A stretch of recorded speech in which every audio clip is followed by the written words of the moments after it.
continuing from the previous one. So I woke up and was like, wow, that was dark. But then, so like I was saying, I shook his hand. His hand was huge. His fingers are like that big around, warm and sticky. I know what heavy-handed and sticky is. Heavy-handed and sticky-fingered, which he was, but I'm not sure about the warmth deal on it. I don't get that quite. It's never been totally revealed. And with these dreams, just especially the Clinton one that I had, it was at least 10 years or 12 years. Well, 10 or 12 years later, that I found out that I heard that Bill Clinton, as governor of Arkansas, was the first governor ever to allow UN soldiers, UN forces practicing in the state. So that was weird. So I have perpetually, there has been an ongoing revelation with that particular dream unfolding, even to the statues of this past year.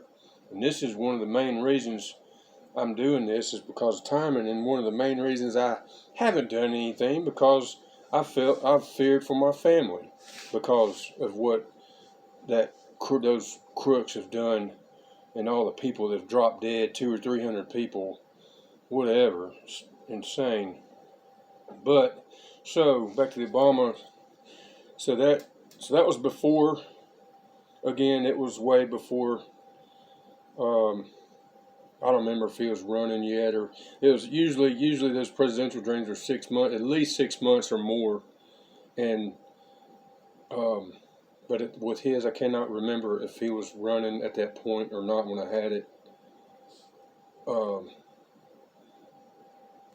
The Bush one, he hadn't. It was not. That was not on the table yet, as far as he was running for that election. And then, like I said, like the Bush dream, as with the Obama dream, also I didn't have another vision before the second term, which to me tells me they kept in office. So now, fast forward to 2000, either late 2014 or early 2015, my buddy had given me a Donald Trump wallet. And this is just totally besides the point. It was kind of a little small sign that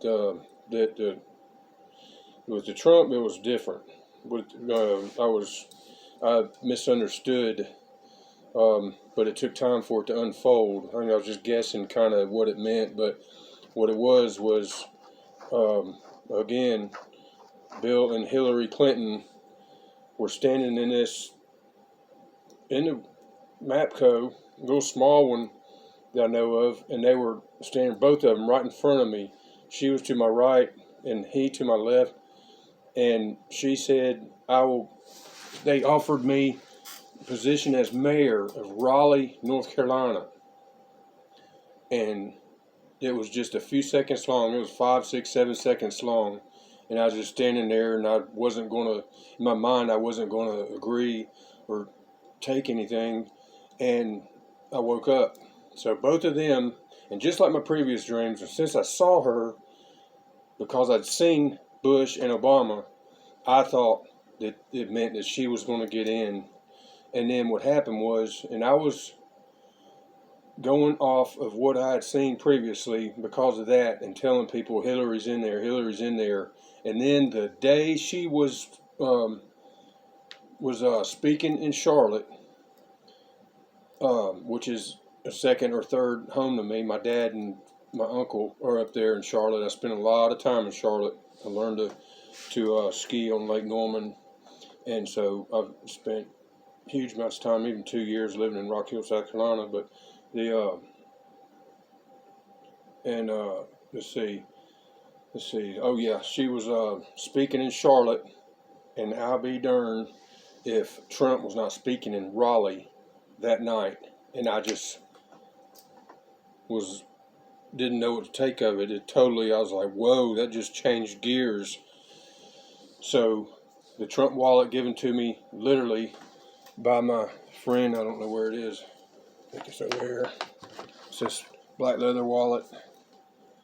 And it says Donald Trump down at the bottom. I don't think you can, nope, I'm not going to be able to see it.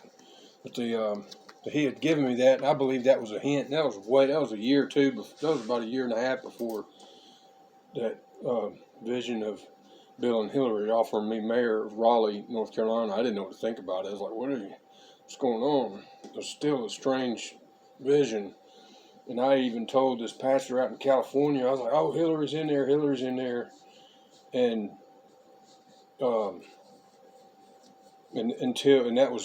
that was before the Trump in Raleigh, North Carolina, so that totally swapped it up. But I did not see Trump in any vision, so it was a mystery even to me and what I needed to see for whatever reason.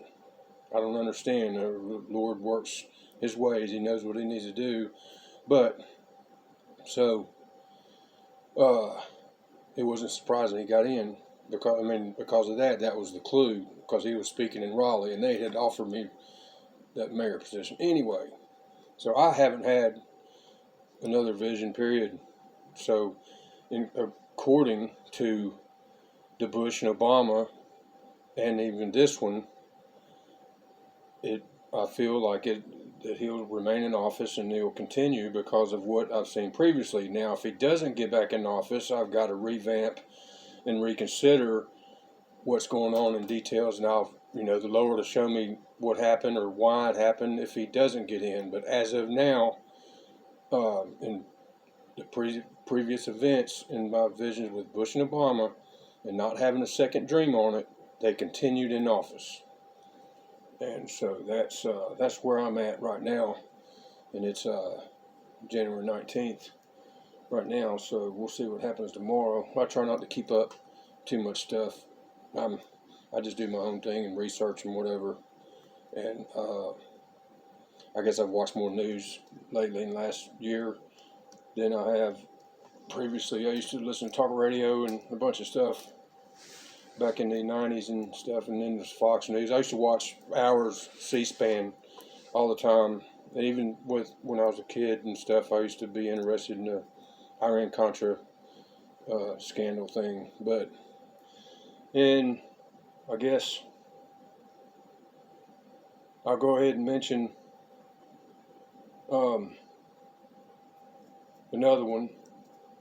I've seen a tsunami from way, way inland that was in the Gulf of Mexico, which Perry Stone has had, Brother Perry's had East and West Coast tsunami dreams, and I've seen the Gulf of Mexico, and what may be my first, before my presidential dream, there was one I had with my dog Onyx at the time. She was half Cocker Spaniel, half Labrador. They call them Spanadors. That wasn't a term when I had her. And I was up on the Canadian border, and which I've not even been to Canada ever, but it was at night. We'd been in Canada, and there was some friends with me. I don't know who they were or whatever. And we got back to this creek, which represented the border, and Onyx was missing. I needed to find her. So they were going back to America, and I said, y'all go on, I'll see y'all later. And I was standing at the creek, and it was like a slope downhill, and it was behind an apartment building. And as I started walking back up, I'll see y'all later, I'm going to find Onyx. I started walking back up the embankment or the slope, and there was a light on. I could see it was behind the apartment building, and I felt the ground rumble. So this may be the start of my visions. But I've had some when I was younger that seemed to, and a lot of other dreams that I thought were just regular dreams that end up probably being that they're not. A lot of standing water. But so the ground was rumbling like an earthquake, and I was looking over to the side, and a wall of ice blue water blew by, like I was in a cavity behind the apartment building, which I believe at this point is like being either in protection in a compartment, like the Old Testament says, in safety, or it may have represented the rapture, possibly, for certain reasons. But the wall of blue ice on both sides of the apartment rushed by, and I woke up.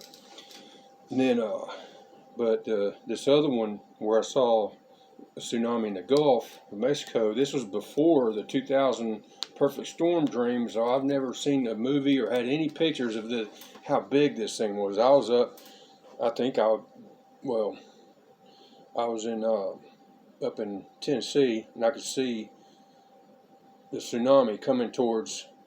In my mind, I was thinking Houston, but it's in the Gulf of Mexico, and I could see it from Tennessee, and the waters came all the way up where I had to rush down in the basement of the house, and the house blew away across the top of me. And I was in a cavity, and I believe that in one of Brother Perry's visions, he was in a cavity, like away from the rush of the water. And so there's a lot of parallels. Perry Stone has probably had the most parallel dreams to mine, and sometimes it just blows me away when I hear him. I'm like, what? Oh my God! And so the Holy Spirit's been working since '96. I just use '96. That's when my best friend, one of my best friends, passed away. I use that because that's when they started. And then, but again, I'm not sure. The Canadian earthquake dream, I don't know what year that was. I don't know if it was before or after the Clinton dream. Somewhere, I think it could have been up to 2 years before. I'm pretty sure it was before, because looking back in retrospect,